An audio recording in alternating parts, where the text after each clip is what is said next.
Largest democracies launched a security and defense partnership, a platform for stranger cooperation on the strategic issues that matter most, from defense industry to maritime security.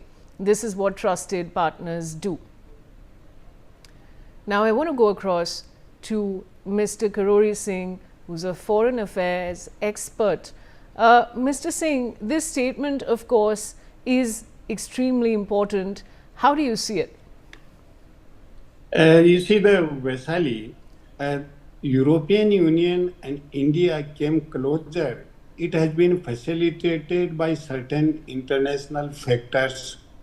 The first one is European Union has been caught between Moscow and Washington, and they are apprehensive of Beijing. So the European Union calculated that India or New Delhi is the best and viable option to come closer for cooperation and partnership. And this cooperation and partnership is not only confined to the free trade agreement, it is also concerned about investment, about defense cooperation. So it has a multiple dimensions of cooperation and partnership. And it's not merely transactional. The European Union and India share certain global values as well. India and European Union have abiding faith in UN principles and purposes, which are being neglected by major powers these days. So they both want to reinforce the UN significance. And the second one is the global order is somewhat fragmented. So the India-EU closeness and the partnership can be a geopolitical stabilizer in the global order. So it's not confined with the transactional or the bilateral domain like European Union and India. It has a global significance. And but there may be certain issues between the promoting the partnership, like social issues, child labor, and Europeans are having somewhat emphasizing different values which India cannot afford, like environmental, social, etc. But I think these are the small issues. They will be sorted out through the dialogue and talks between the two parties. So in fact, it's a win-win situation for both the parties, European Union and India, and both Trump's coercive policy have facilitated it to bring together. Otherwise, the process was going on since long. So both India and European Union, they are having their partnership, but they are also exploring possibilities of partnership with other countries and regions. For instance, the European Union has concluded the free trade agreement with the Mercosur. India is also trying to have the same type of preferential trade agreements with the regional organizations in Latin American countries. Similarly, the European Union is having some partnership with the South Africa as well. So now the dependence on either Moscow, Beijing, or Washington, these two partners, India and European Union, they are diversifying their interest, diversifying their partnership to overcome the coercive policy of President Trump. Otherwise, European Union had been the close ally of United States, but the European Union could anticipate that they cannot carry on US-European relations for a longer term since Trump came in power. So during the last March, they have issued a very important report that is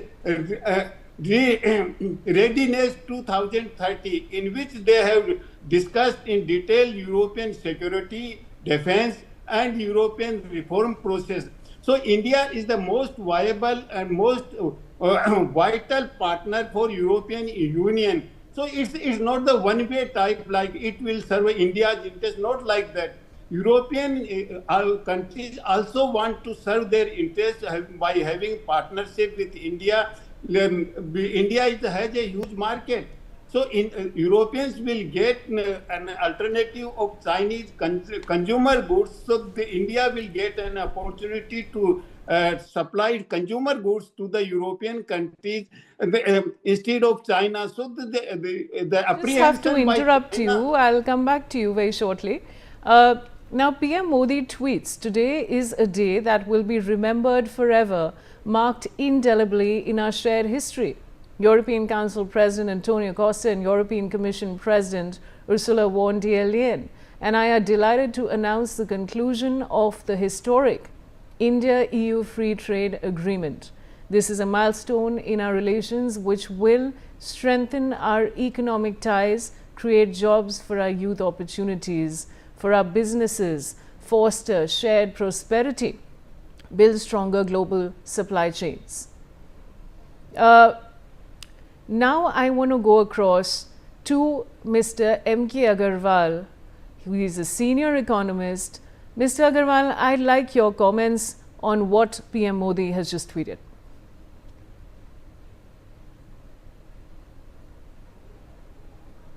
Mr. Agarwal. There is a need to have this type of positive environment. Why?